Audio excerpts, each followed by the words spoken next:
সমবেত মন্ত্রোচ্চারণের মধ্য দিয়ে অপূর্ব আস্বাদন করলাম।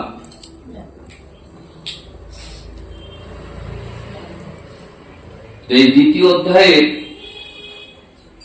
বিষয়বস্তু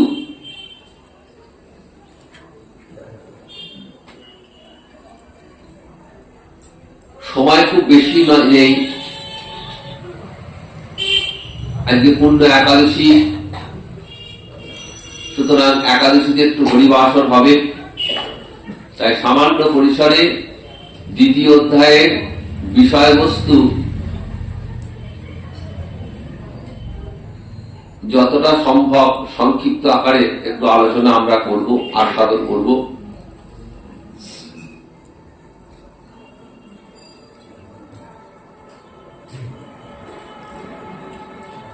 গীতাকে বলা হয়েছে সর্বশাস্ত্রময়ী।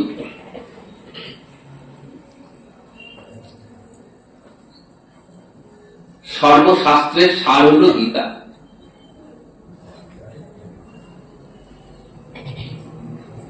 কেন?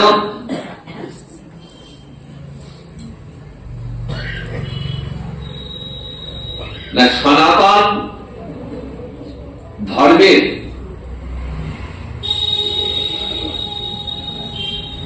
যে মূল, সেটি হলো বেদ। আর এই বেদের সার হলো শ্রী শ্রী গীতা।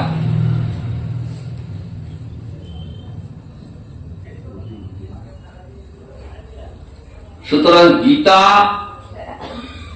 পড়লে, গীতা জানলে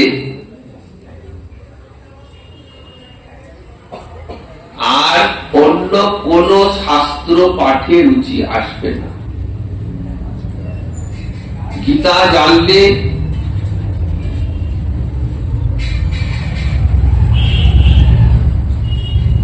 সমগ্র বেদকে জানা হয়ে যায়। বেদের যেটা মূল লক্ষ্য, পরমাত্মার সন্ধান, পরম তত্ত্বের সন্ধান। গীতাতেও আমরা সেই পরম তত্ত্বের সন্ধান পেয়েছি। গীতা সম্পূর্ণ তত্ত্ব, দর্শন। গীতার আলোচনা দার্শনিক।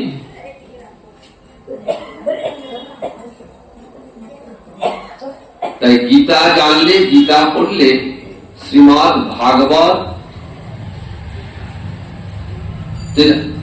আস্বাদন আরো মধুর হয়ে ওঠে। গীতাকে বলা হয় দর্শন, আর ভাগবত হল দর্শনীয়। দর্শনের আলোকে শ্রীমদ ভাগবত তার ভগবানের লীলাসমূহ আস্বাদন করে। আগে তত্ত্বটা জানতে হবে। তত্ত্বটা কি? গীতায় রয়েছে 18টি অধ্যায়।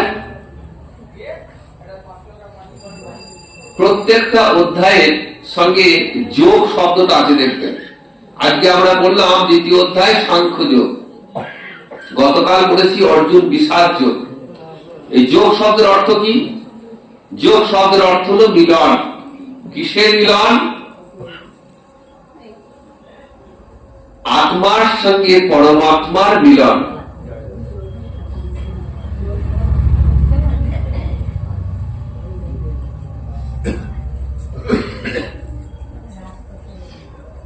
গীতায় পড়লে আমরা জানতে পারি যে দেহ এবং আত্মা দুটি পৃথক।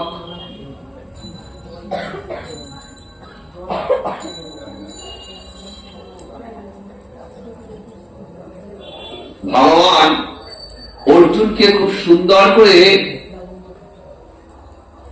বুঝিয়ে দিয়েছেন। অর্জুন তো উপলক্ষ মাত্র, আসল উদ্দেশ্য আমাদের মতো জীবকে উপদেশ দান করা, যে আমরা তো বিষয়ভোগী জীব,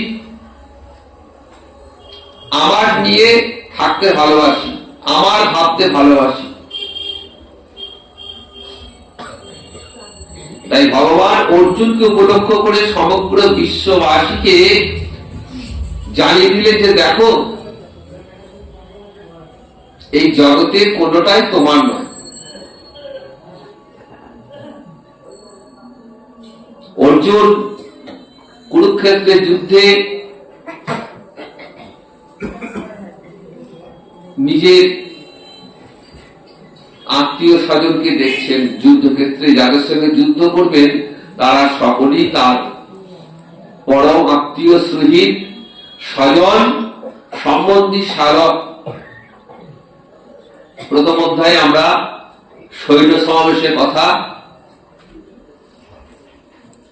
শুনেছি। উভয় পক্ষে সৈন্য সমাবেশের বিবরণ দিচ্ছে, কোন পক্ষে কে কে আছে। তো অর্জুন যখন দেখছেন যে তার বিপক্ষে যারা রয়েছেন, পিতামহ ভীষ্ম, দ্রোণাচার্য, কৃপাচার্য, সম্বন্ধী, শালক, দুর্যোধন আদি ভ্রাতা, তো ভাবছেন আমি এদের সঙ্গে যুদ্ধ করব? আমার নিজের কত, আমার রক্তের সম্পর্ক, এদের সঙ্গে যুদ্ধ করলে এরা সব যুদ্ধে নিহত হবে। যুদ্ধে নিহত হলে স্ত্রীরা বৈধব্য যন্ত্রণা ভোগ করবে, ব্যভিচারিণী হয়ে উঠবে, বংশে বর্ণ সংকর উৎপন্ন হবে, আর এই সব কিছুর জন্য আমাকে দায়ী করবে, এগুলো তোমার জন্য হয়েছে। তাই অর্জুনের মনে এই ভাবনা আসাতে অর্জুন ধনুর্বাণ ত্যাগ করে রথের উপর বসে পড়লেন। বললেন, হে কেশব, আমার আর যুদ্ধ করার ইচ্ছা নেই। আমি চাই না এই রক্তক্ষয়ী সংগ্রামে স্বজন বর্গকে হত্যা করে তাদের রক্তমাখা সম্পদ ভোগ করতে। তার চেয়ে বরঞ্চ দুর্যোধন আদি ভ্রাতাগণ আমাকে হত্যা করুক, এতে আমার মঙ্গল। কিন্তু আমি জেনে শুনে এমন পাপ কাজ, অন্যায় কাজ আমি করতে পারবো না। কেন অর্জুনের মনে হয়েছে পাপ কাজ? কারণ অর্জুনের অন্তরে কখনো আমিত্ব বোধ যায় না। আমিত্ব কোথা থেকে আসে? মোহের ফলে দেহের আমিত্ব বোধ আসে।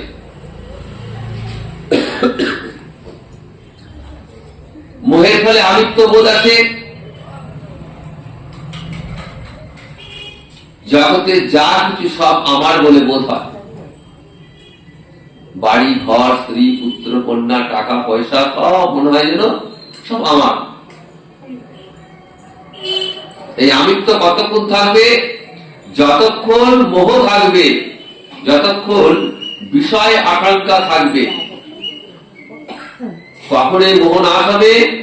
যখন মন গোবিন্দ চরণে আশ্রয় দেবে। কি করে যাবে মনটা? গুরুর চরণ তলে আশ্রয় নিতে হবে। গুরুদেব আমাদের শিখিয়ে দেবেন কেমন করে গোবিন্দ চরণে আশ্রয় দিতে হয়, মনটাকে গোবিন্দ চরণে সমর্পণ করতে হয়। গুরুদেব আমাদের সেই পথ দেখিয়ে দেবেন। এখানে গুরুরূপী ভগবান, জগৎ গুরু ভগবান, তিনি সমগ্র জগতের গুরু। তিনি আমাদের উপদেশ দিয়েছেন অর্জুনকে উপলক্ষ করে। তাই বলছেন অর্জুনকে, দেখো অর্জুন, তুমি যা শোকের যোগ্য নয় তার জন্য শোক করছো।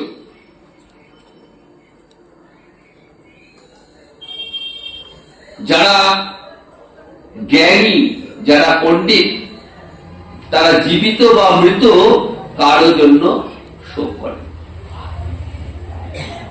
কেন করে না জানো? কারণ জ্ঞানী ব্যক্তি, পণ্ডিত ব্যক্তি জানে যে এই জগতে যা কিছু, তার উৎপত্তি যেমন আছে তার পতনও আছে। একটা ছোট্ট চারা গাছ বাজার থেকে কিনে আনলেন, সে সেই গাছটাকে যত্ন করে সার জল দিয়ে গাছটাকে বড় করছে, বড় হচ্ছে, আস্তে আস্তে বড় হচ্ছে। একদিন সেই গাছে ফুল এলো, ফল এলো, আস্তে আস্তে আস্তে আস্তে প্রকৃতির নিয়মে সেই গাছটা কিন্তু একদিন শুকোতে শুরু করলো। তাকে শত চেষ্টা করলো, সার জল দিলেও সেই গাছ কিন্তু আর কিছুতেই পারে। প্রকৃতির কোলে গাছ একদিন বিলীন হবে, কারণ পাঞ্চভৌতিক দেহের এটাই নিয়ম। এই আমাদের যে দেহটা, এটাও পাঞ্চভৌতিক দেহ, প্রাকৃত জগতের দেহ। আর এই দেহটা প্রকৃতির 5টি উপাদানে তৈরি: ক্ষিতি, অপ, তেজ, মরুৎ, বক।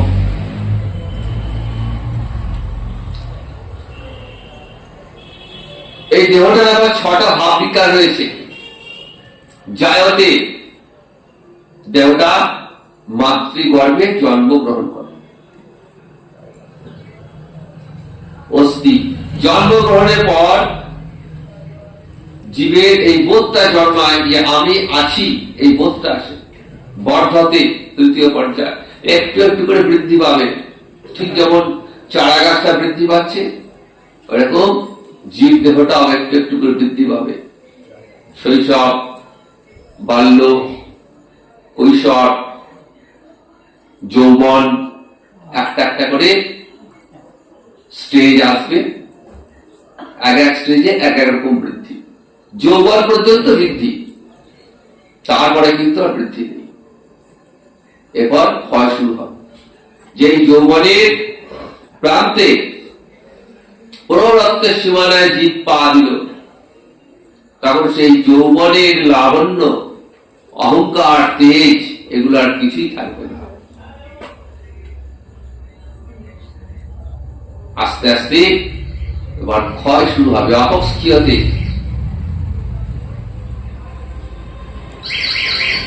মাথার চুল পাক ধরবে, চোখে দৃষ্টিশক্তি কমে আসবে, কান শ্রবণ শক্তি হারাবে, দেহে জড়া ব্যাধি আক্রমণ করবে, এবং সবশেষে অন্তিম পর্যায়ে বিনশ্বতে, এইবার দেহটা বিনাশ হয়ে যাবে। দেহটা বিনাশ হলে মানে কি? সেই দেহটা থেকে জীবাত্মা, যিনি পরমাত্মার অংশ, সেই জীবাত্মা দেহটা ত্যাগ করে আবার একটা নতুন দেহে প্রবেশ করলেন। যতক্ষণ জীবাত্মা আছেন ততক্ষণ আমরা চেতন। তিনি আছেন বলেই আমরা চেতন। তিনি যেই মুহূর্তে এই দেহটা ত্যাগ করে চলে যাবেন, সেই মুহূর্তে জীব অচেতন হয়ে যাবে। তখন সেই দেহটার কি পরিণতি হবে? দেহটা শ্মশানে পুড়ে এক মুঠো ছাই হয়ে যাবে।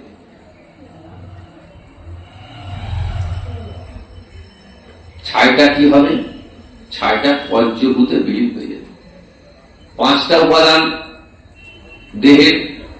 ক্ষিতি মানে মাটি, মাটি অংশটা মাটিতে মিশে যাবে। অপ মানে জল, জল অংশটা জলে মিশে যাবে। তেজ, তেজে বিলীন হয়ে যাবে। মরুৎ মানে বায়ু,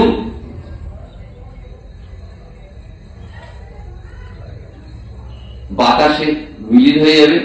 আর বোম শব্দটা আকাশ, আর আকাশ অংশটা আকাশে বিলীন হয়ে যাবে। তাহলে যে দেহটা নিয়ে কত অহংকার করেছি, কত আস্ফালন করেছি, সেই দেহটা আর পরিণতি হলো এক মুঠো ছাই, প্রকৃতির কোলে বিলীন হয়ে গেল। তাহলে আমরা বলি জীবের মৃত্যু হয়েছে। কেন বলি? আমাদের সেই জ্ঞানটা নেই বলি আমরা বলি জীবের মৃত্যু হয়েছে। কিন্তু আমাদের দর্শন শাস্ত্র বলছে জীবের কোনো মৃত্যু নেই। মৃত্যু বলে কিছু হয় না। ভারতবর্ষ দর্শন বলছে জীবের কোনো মৃত্যু নেই, দেহান্তর প্রাপ্তি হয়। এক দেহ থেকে আর এক দেহে গমন, কর্মফল ভোগ করবার জন্য এই দেহটা। এই দেহটা কেন? জীব দেহ বলে, এই জীব দেহটা কর্মফল ভোগ করবার জন্য। 84 লক্ষ জীব দেহ রয়েছে, এরকম 84 লক্ষ জীব দেহ রয়েছে। এই 84 লক্ষ জীব দেহে প্রত্যেকটা জীব কর্মফল ভোগ করছে। যেমন যেমন কর্ম তেমন তেমন জন্ম হবে। এই জন্মে মানুষে জন্মেছি,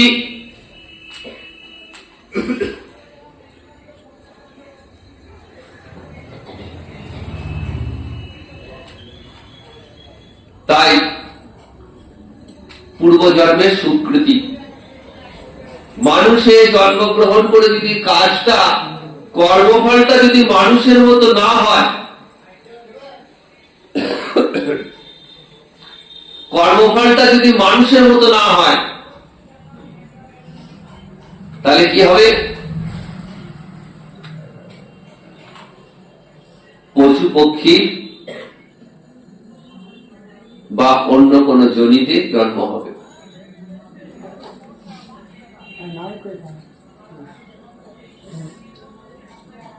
তাই ভগবান বলছেন অর্জুনকে, দেখো অর্জুন, যারা পণ্ডিত তারা জীবিত বা মৃত কালের জন্য শোক করেন না। আর তুমি ভাবছো যে আমি যুদ্ধ করছি, আমি কর্তা,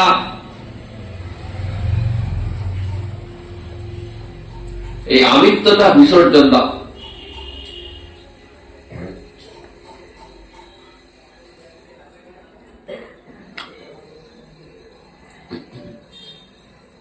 তুমি কর্ম করো, কর্মের ফলের আকাঙ্ক্ষা তুমি করো না। ফলাকাঙ্ক্ষা রহিত হয়ে তুমি কর্ম করে যাও। ভগবান এই দ্বিতীয় অধ্যায়ে নিষ্কাম কর্মযোগের কথা শোনান অর্জুনকে। বলছেন কেমন করে কাজ করতে হবে? নিষ্কাম ভাবে। এই নিষ্কাম কর্মযোগের 4টে সূত্র রয়েছে।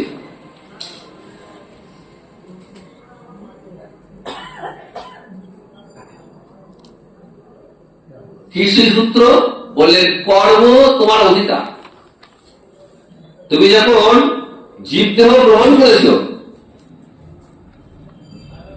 সুতরাং কর্ম তোমায় করতেই হবে। কিন্তু কর্ম করছো বলে তুমি ফলের আকাঙ্ক্ষা করো না। কর্মে তোমার অধিকার রয়েছে, কিন্তু ফলে তোমার অধিকার নেই, ফলটা তোমার হাতে নেই। সুতরাং ফলাকাঙ্ক্ষা করে কোনো কাজে পবিত্র হয় না। আমরা কি করি? যে কোনো কাজ করার আগে তার ফলটা আগে ভেবে নিই।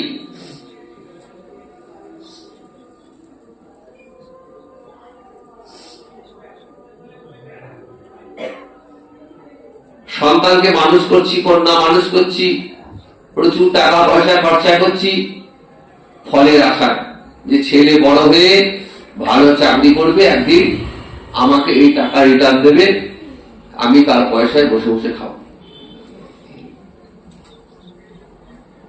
তাহলে কাজ হওয়ার আগে ফলটা আগে আশা করে নিলাম।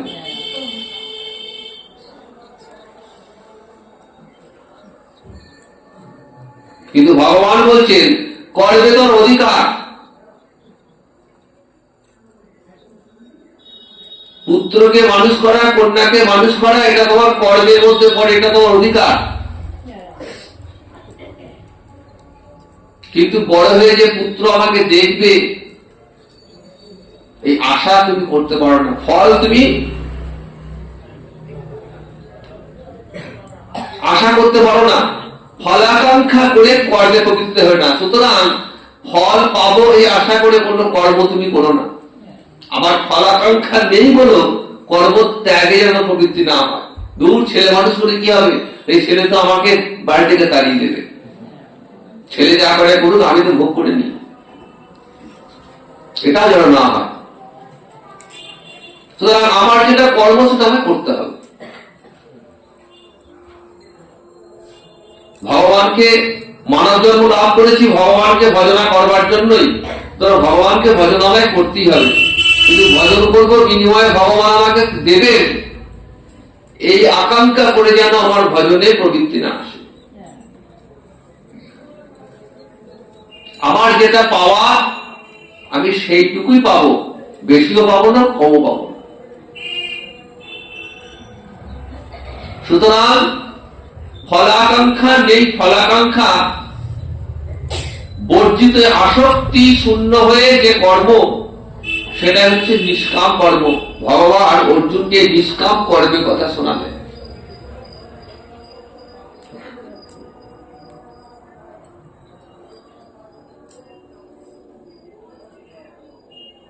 অর্জুনের মনে তখনও সন্দেহ যে তাহলে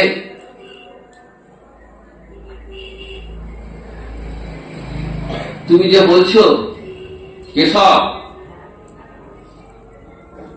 আমাকে যুদ্ধ করতে এলো তো আমার আপনজন, বলছেন দেখো এরা কেউ তোমার আপনজন নয়, এরা পূর্ব জন্মে তোমার কেউ ছিল না, আগামী জন্মেও তোমার কেউ থাকবে না, শুধু এই জন্মে কর্মফল ভোগের জন্য তোমার আত্মীয় স্বজন হয়ে এসেছে, কেউ পিতা, কেউ মাতা, কেউ ভ্রাতা, কেউ ভগিনী, সবাই কিন্তু এক এক ভাবে কর্মফল ভোগ করছে।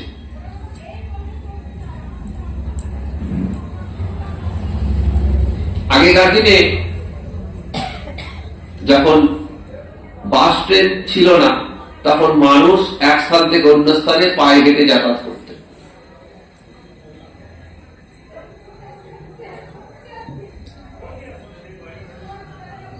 তো রাস্তার মাঝে মাঝে পান্থশালা থাকতো, পান্থনিবাস, রাতের বেলায় পথিকদের আশ্রয়ের জন্য পান্থনিবাস থাকতো, যেখানে সন্ধ্যা হতো সেইখানে পথিক আশ্রয় হতো, রাতটা আশ্রয় নিয়ে পরের দিন সকালে আবার নিজের গন্তব্যে চলে যেত। তো সেখানে উত্তর, দক্ষিণ, পূর্ব, পশ্চিম চতুর্দিক থেকে মানুষ আসছেন সেই সরাইখানাতে আশ্রয় নিতেন, এবং ওই রাতে একে অপরের সঙ্গে পরিচয় হতো। পরিচয়টা এত গাঢ় তীব্র হয়ে গেল যেন মনে হলো আমার কত জন্মের চেনা, কত পরিচিত, কত ভাব ভালোবাসা, কত সুখ দুঃখের কথা সেই এক রাতের মধ্যে হয়ে গেল। পরের দিন সকাল হলে আবার যে যার গন্তব্যের দিকে এগিয়ে চলে। তাদের কারোর সঙ্গে কারো কিন্তু আর দেখা হবে না, কেউ কারো কথা মনেও রাখবে না, কিন্তু সামান্য সময়ের জন্য এত মায়া, মমতা, ভালোবাসা। বলছেন আমাদের সংসারটা সেরকম।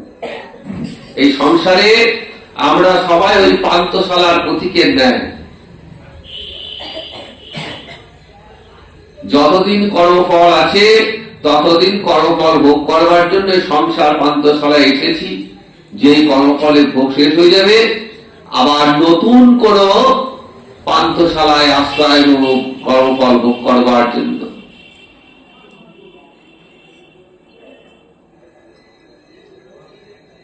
তখন জীবাত্মা কি করবেন? ওই পুরাতন দেহটাকে ত্যাগ করে আবার একটা নতুন দেহে প্রবেশ করবেন। ভগবান খুব সুন্দর উপমা দিলেন, বাসাংসি জীর্ণানি যথা বিহায় নবানি গৃহ্ণাতি নরূপরাণি তথা শরীরানি বিহায় জীর্ণা নন্নানি সংজাতি নবানি দেহি। ঠিক যেমন করে আমরা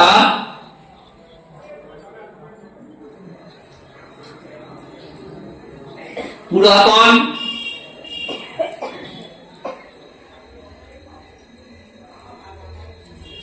বস্ত্রটাকে পরিত্যাগ করে নতুন বস্ত্র পরিধান করি, যে বস্ত্রটা আমাদের পরার অযোগ্য হয়ে গেছে, জীর্ণ শীর্ণ হয়ে গেছে, আর পরা যায় না, তখন কি করি আমরা সেই বস্ত্রটাকে পরিত্যাগ করে একটা নতুন বস্ত্র পরিধান করি। ঠিক জীবাত্মাও সেরকম, যখন দেহটা পূর্ণ হয়ে গেল, দেহে জড়া ব্যাধি আক্রমণ করলো, দেহের একে একে ইন্দ্রিয় পতন হয়ে গেল, দেহটা আর কোনো কাজে লাগলো না। তখন সেই দেহটাকে ত্যাগ করে জীবাত্মা চলে গেলেন আবার একটা নতুন দেহে। তৃণ জলৌকাবৎ, জলা জায়গায় তৃণ, যোগ যেমন একটা তৃণকে ছেড়ে আর একটা তৃণকে আশ্রয় নেয়, ঠিক সেরকম জীবাত্মাও সেরকম একটা দেহকে ছেড়ে আর একটা দেহকে আশ্রয় নেয়।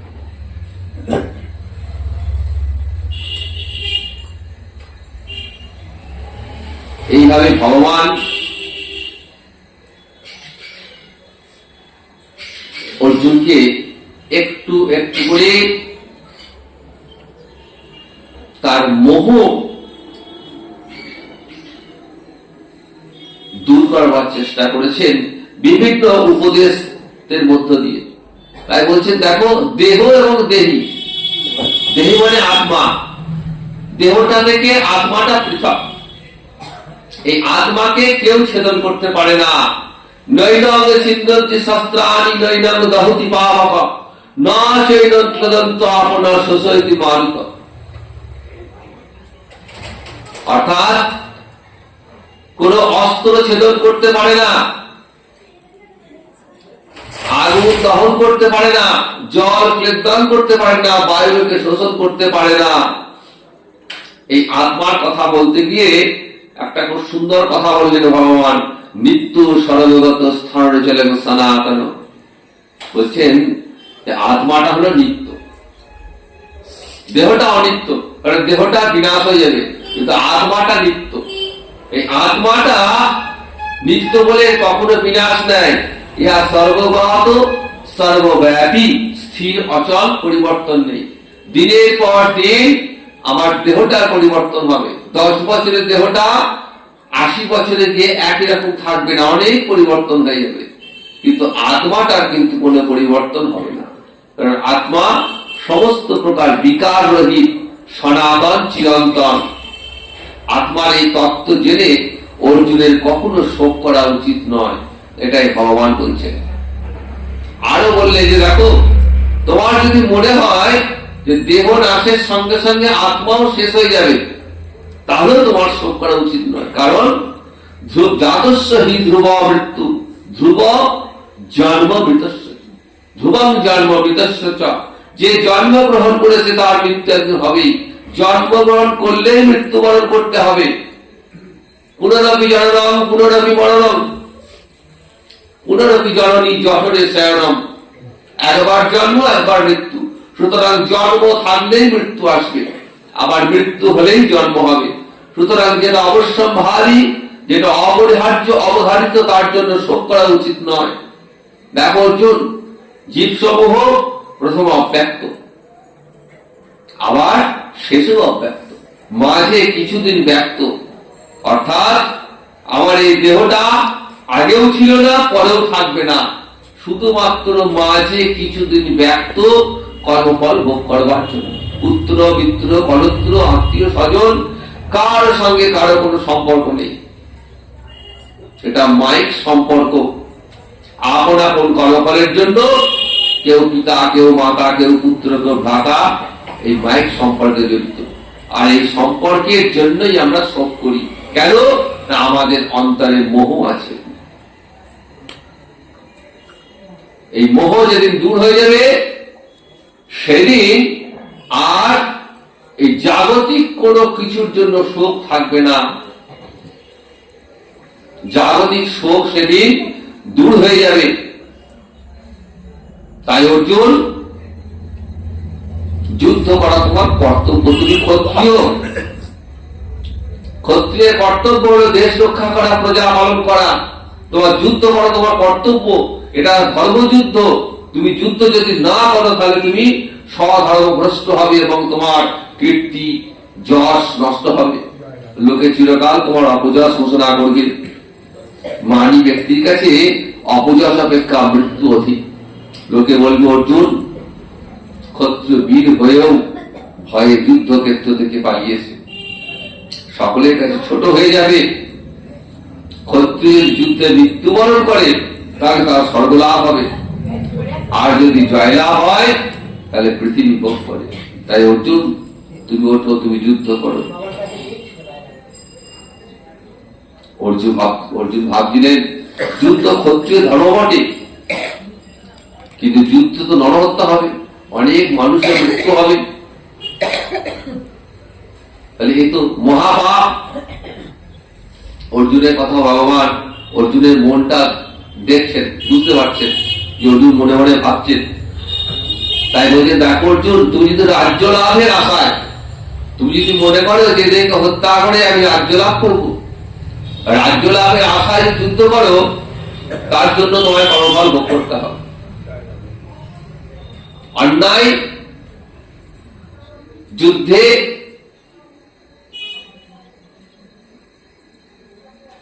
তুমি কর্মফল ভোগের ভাগী হবে, কিন্তু তুমি যদি যোগস্থ হয়ে কর্ম করো, যোগস্থ হয়ে কর্ম করলে নরহত্যা করলেও পাপ হবে না। অর্জুন ভাবছেন যোগস্থ কথাটা কি? তখন ভগবান বলছেন, দেখো সুখ দুঃখ, লাভ অলাভ, জয় পরাজয়, এদেরকে সমান ভাবে জ্ঞান করে যদি যুদ্ধ করো তাহলে আর পাপ হবে না। এই সমত্ব বুদ্ধি না বলে যোগ, সমান, সব কিছুতে যিনি সমান দেখেন, সমদর্শী, যার কাছে জয় পরাজয়, সুখ দুঃখ, লাভ লোকসান, যিনি সব কিছুতেই অবিচল, তাকে বলা হয় যোগস্থ। সমত্তং উগা উচ্চতে। এই দ্বিতীয় অধ্যায় এক বিশাল বড় অধ্যায়, সুতরাং এই স্বল্প পরিসরে এর ব্যাখ্যা করা তো সম্ভব নয়। যদি বা হতো আস্তে একাদশী, একটা একাদশী হরিবাসরের ব্যাপার আছে, তো আস্তে আস্তে আমরা আরো জানবো, যত দিন যাবে দেখবেন আস্তে আস্তে আস্তে আস্তে গীতার আস্বাদনটা আরো অন্যরকম হচ্ছে। গীতার 18টা অধ্যায়কে ভগবান 3টি শতকে ভাগ করলেন। প্রথম 6টা শতকে কর্মযুগের কথা, আবার শেষ 6টা অধ্যায় জ্ঞান যুগের কথা বলেছে। মাঝে রয়েছে ভক্তি যুগ। মাঝে ভক্তি রয়েছে কেন? কর্ম আর জ্ঞান মাঝে ভক্তি।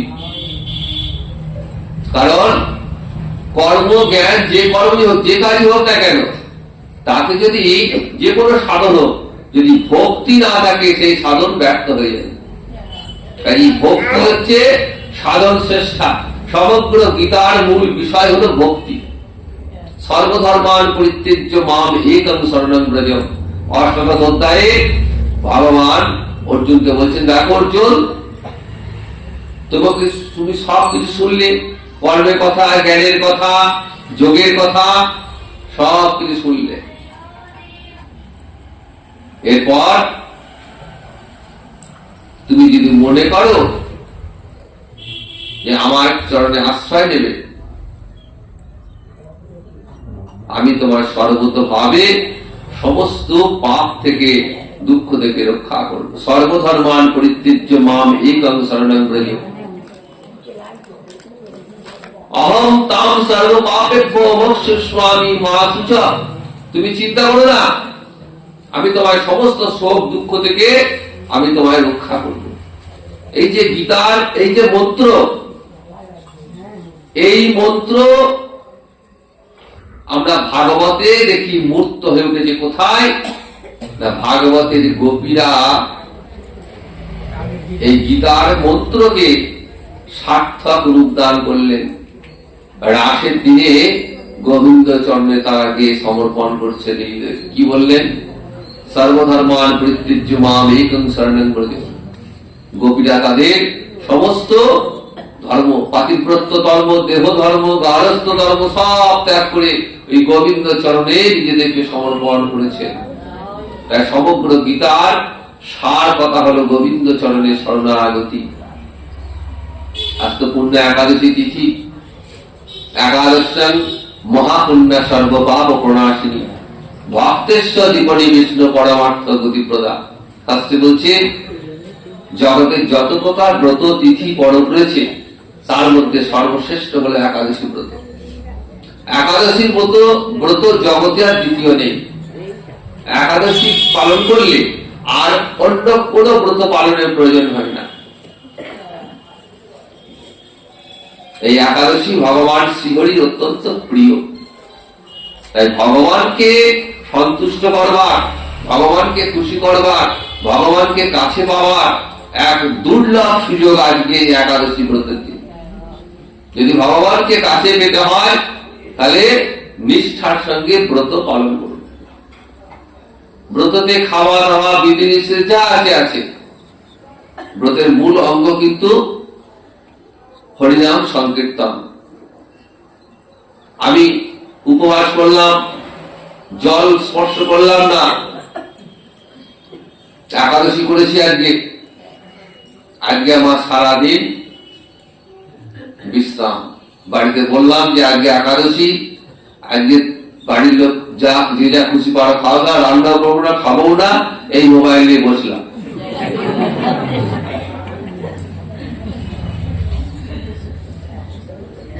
মোবাইল ঘেটে ঘেটে রাত পেরিয়ে গেল, হরিনাম কিন্তু একবারে করলাম না।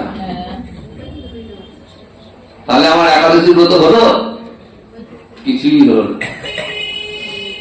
কারণ ব্রতের যেটা মূল বিষয় হরিনাম সংকীর্তন, সেটাই তো করলাম না।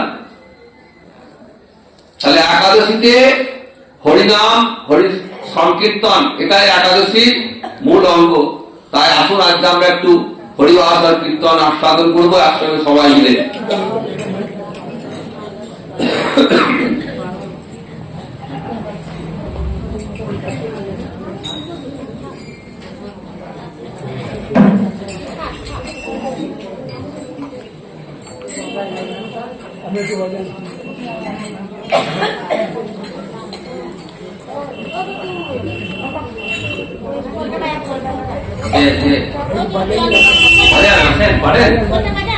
একটু ঠেকো দিলেই হবে। করতালগুলো একটু আস্তে আস্তে বাজবে।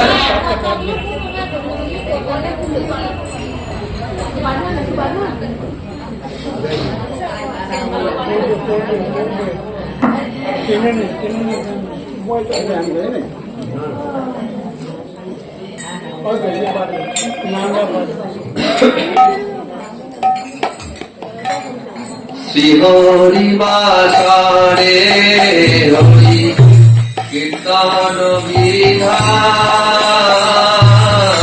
শ্রী হরি বাসারে হরি কীর্তন বিধান,